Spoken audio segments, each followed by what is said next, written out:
EAB does pose a risk to public health, a non-trivial risk to public health. Let me be clear, but why is that? Why is the EAB a threat to public health? What's the underlying reason for that? Well, it's because trees have such a positive impact on our public health. And if you forget everything else I say today, remember that one thing. So that's really important here. And in fact, I think health benefits are by far the most important benefit that urban trees provide. One of the sort of occupational hazards of doing observational research, looking for patterns in data, is that you start to see patterns everywhere. Everything starts to have these causal patterns. So you start to believe that NFL teams with more vowels in are more likely to win the Super Bowl. How do you avoid this sort of tendency to see patterns in data everywhere? In the case of trees and health, is it reasonable to think that trees could affect public health? What could be the possible mechanisms linking trees and health? And you really don't have to think about it for very long to see there's some pretty reasonable ones. For example, we know that trees can absorb air pollution, and air pollution is absolutely puts you at higher risk of a whole range of health outcomes. So there's no question about that. Now, also, if you were to make the wise decision now to go outside and stop listening to me, sit under a tree, your short-term markers of stress will go down. So your heart rate will go down, your blood pressure will go down, your salivary cortisol will go down. Another way of really saying this is I'm personally harming your health right now. So trees and greenness can really affect social connectivity. Greener neighborhoods, people have more social connections. Well, that's nice and fluffy, but why does it matter from a health point of view? Well, because social connections are enormously important for health. Loneliness will kill you. So in green neighborhoods, we have more social connections. We also know that in greener neighborhoods, you're more likely to engage in exercise. And Lord knows we all get preached at, but exercise is good for us. So, given these things, it's reasonable to hypothesize that trees could improve our health. That is, in urban areas, where are all the good trees going? Where are most of the nice trees going to be? In whiter, wealthier, better educated counties. Neighborhoods, not counties. And we certainly know that race, education, and income are really important drivers of health outcomes. So you've got some difficult things to untangle there, because the trees that correlate with all these other drivers of health outcomes. If trees are good for you, which is my general hypothesis, right, then killing them should be bad. You would think one thing would follow from the other, but why is that such a grand revelation, or passes for a grand revelation for me? Well, because it opens up some new methodological approaches, because trees can die a lot quicker than they can grow. Now, the spirit of EAB, though, does present some opportunities. It's what we call a natural experiment. And the EAB has a nice random part to its spread. So you see it spreading here from 2002 through 2022, and you'll see there's a kind of orderly component to the spread. You know, it spreads from one county to the next, as you would imagine. But you also see these sort of random parts popping up hundreds of miles from the nearest county.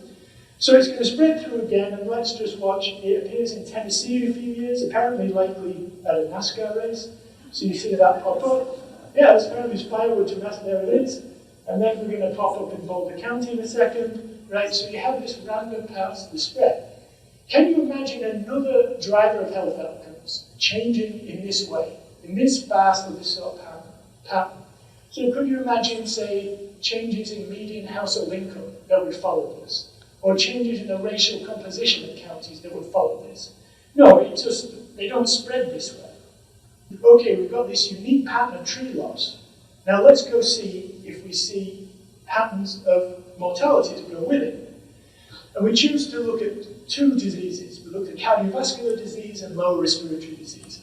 One, because they're very important. They're the first and third biggest killers in the US, so that's important. And also because there are plausible reasons linking trees and those types of diseases. I talked about in the beginning, but certainly air quality, stress, exercise, all those things link trees and cardiovascular and lower respiratory disease. Now in this case we looked at county level mortality, the black squares on this map are counties. So we looked from 1990 through 2007. So even though we did this paper in 2013, there's a big lag in death reported in the US. So what we did is we had 12 years without the bug gets added in, and then we see what happens. And what happened? Well, we found that EAB was associated with increases in cardiovascular and lower respiratory disease, highly significant. And what's also interesting is that as an infestation progressed, as more trees died, more people died, which is what you would expect. If killing trees is bad for you, you would then expect killing more trees would be even worse for you, which is indeed what I found.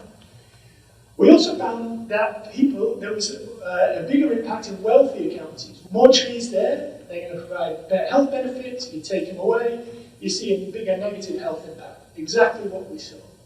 So across 6 years, we actually saw an additional 15,000 deaths from cardiovascular disease and 6,000 from lower respiratory.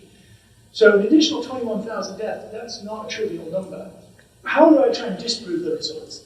I looked at the relationship between EAB and accidental death. Why?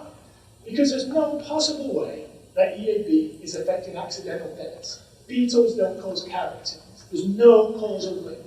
Right? What causal way could this happen? And we didn't find a relationship. So we'll call it negative control. And that's really important. So we found a link between EAB and two causes of death. It could plausibly impact, that's cardiovascular disease and low respiratory disease. And we didn't find a link between EAB and a cause of death it couldn't impact, that's accidental death. That means that retaining mature trees is at least, if not more important than planted trees. And that's an important message. That means, in the context of EAB, it's really best to avoid losing those mature trees, particularly in concentrated areas that are around people. So in that case, pesticide treatment may yield some non-trivial health benefits. So I think that's the take-home message there.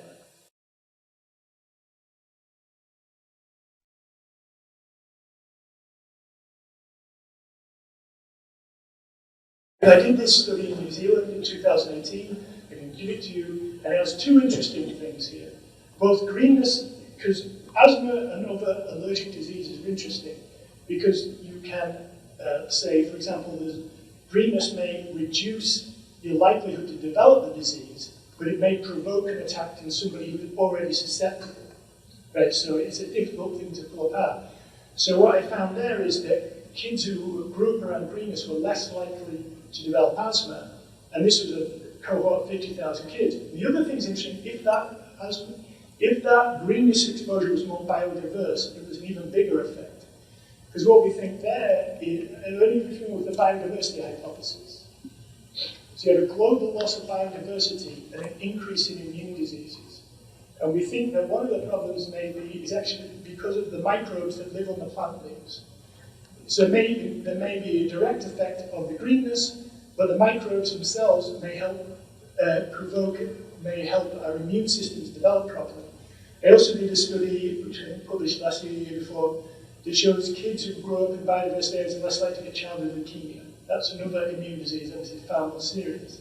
But yes, that's the relationship between greenness and immune disease, immune development, is very interesting. And I'll give you my card and send you stuff. If you just Google my name and Google Scholar, all that stuff comes up. Can we go?